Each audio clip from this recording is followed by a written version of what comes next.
Hello, this is Pastor Jonathan Meyer, here to bring you God's Word for us today, January 15th, 2016.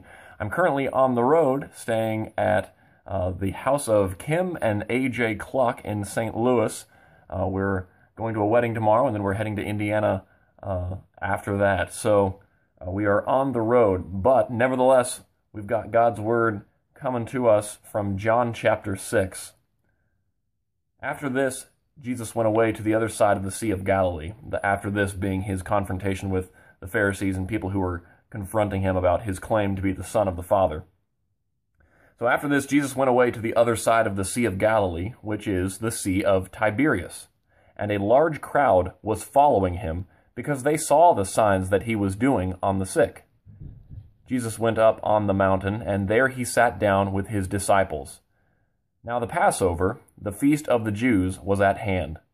Lifting up his eyes then, and seeing that a large crowd was coming toward him, Jesus said to Philip, "Where are we to buy bread, so that these people may eat?" He said this to test him, for he himself knew what he would do. Philip answered him, 200 denarii worth of bread would not be enough for each of them to get a little. One of his disciples, Andrew, Simon Peter's brother, said to him, "There's a boy here who has 5 barley loaves and 2 fish, but what are they for so many?" Jesus said, "Have the people sit down."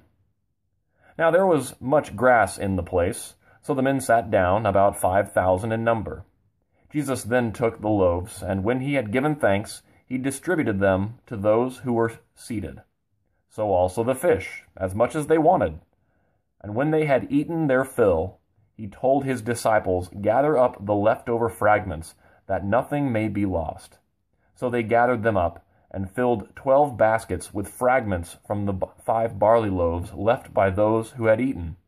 When the people saw the sign that he had done, they said, "This is indeed the prophet who is to come into the world." Perceiving then that they were about to come and take him by force to make him king, Jesus withdrew again to the mountain by himself. So just an interesting point. Right before this, Jesus is telling them that they are so focused on Moses and what he has given them.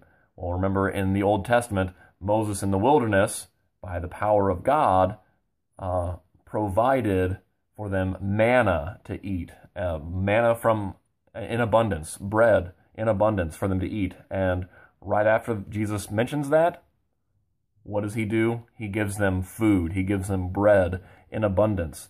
Out of nowhere, and for this reason they see him as the prophet, the Messiah who was to come, because Moses had mentioned that there would be one like him who would come, and so they've been waiting for him this whole time, and it is Jesus. However, he's going to end up he's not the Messiah that they want him to be. He's not going to do the things that they want him to do, but he's going to do so much more. And there's more to talk about this, but we'll talk more about this tomorrow. Blessings on your night. We'll see you tomorrow. Bye.